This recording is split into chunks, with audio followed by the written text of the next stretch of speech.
everyone, it's me Julie and you're watching English Preceptor. Thank you for clicking this video. Very often we use the word very, but the sound doesn't make us merry. Instead of using very, now we are learning many alternative words to replace very. Before I enter into the class, let me tell you the difference for very and very. So in previous class also we learned very and very.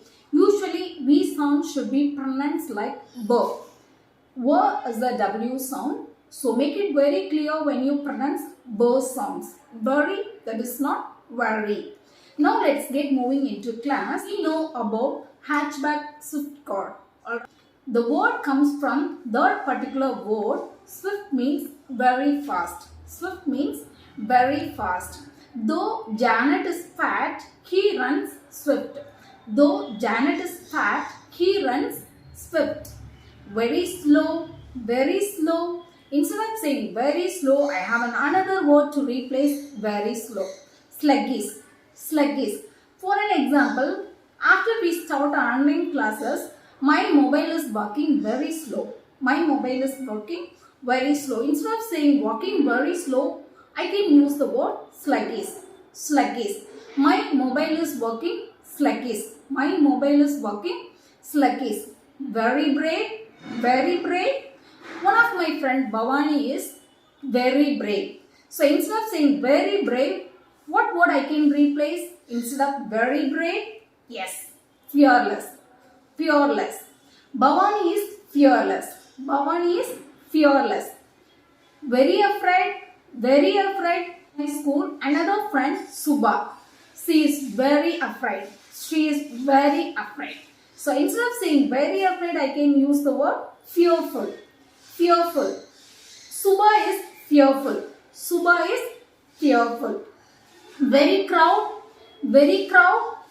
All the malls, shops, market, everywhere it is very crowd. Everywhere it is very crowd. Instead of saying very crowd, we can use the word packed. Packed. Already I have taught ed sound should not be pronounced as ed. It has to be pronounced as it. Instead of saying packed, packed is wrong pronunciation. We have to pronounce as packed. Packed. As like look, looked is wrong pronunciation. We have to pronounce as look, looked, looked. Always ed has to be pronounced as it. So the right pronunciation is packed. Packed. The malls are packed during Christmas season. The malls are packed during Christmas season. And another word to replace very crowd, that is bustling. Bustling. What is the meaning for bustling? So it is also the places where all the people are crowd. That we can use bustling. Bustling. The street is bustling because of wedding ceremony. The street is bustling because of wedding ceremony. Very empty, very empty. That is a straight opposite for very crowd, isn't it? Very empty. For that we can replace the word that is desolate. Desolate. Desolate means the people are not wandering or roaming here and there. They play nobody else in the place. So that we can use the word desolate. Desolate, which means empty. So the streets are desolate during lockdown. The streets are desolate during lockdown. Very confused, perplexed. Perplexed. The students are perplexed with the sum in mathematics, which means you can replace the word with obvious. Obvious. Madhu's speech is obvious. Madhu's speech is obvious, which means Madhu's speech is very clear. So instead of very clear, we can use the word obvious.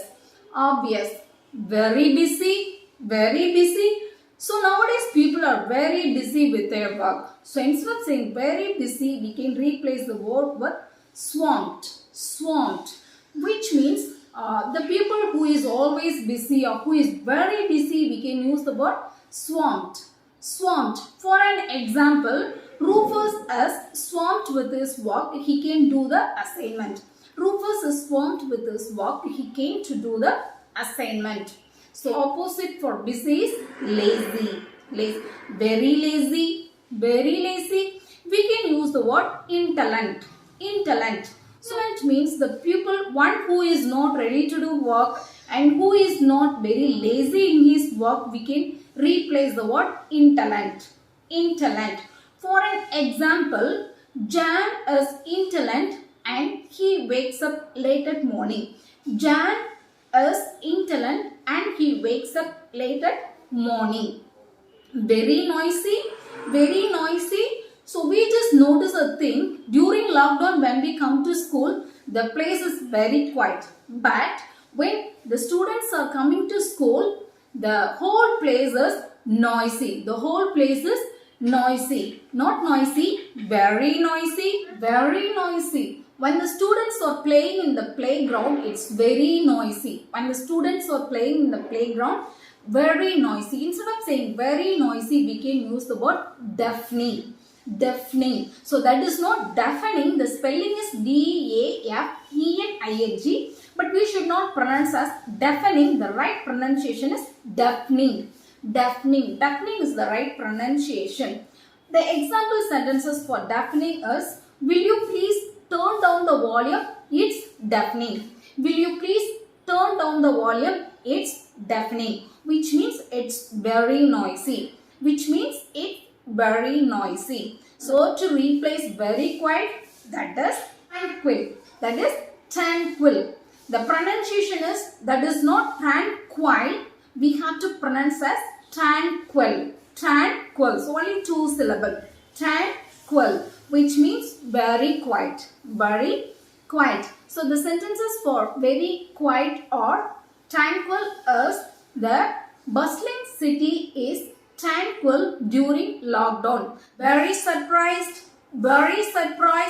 astonished, astonished. She is astonished at her performance. She is astonished at her performance, which means she is very surprised at her performance.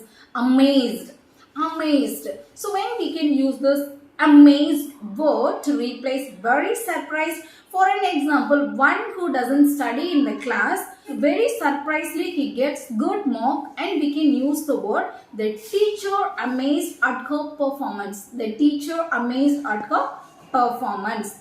Very shy, very shy, very shy. We can replace the word with timid, timid, timid, which means one who is shy to talk with someone else. We can use the word timid, timid. The sentences for timid is, Priya is timid, she doesn't want to talk with anyone else.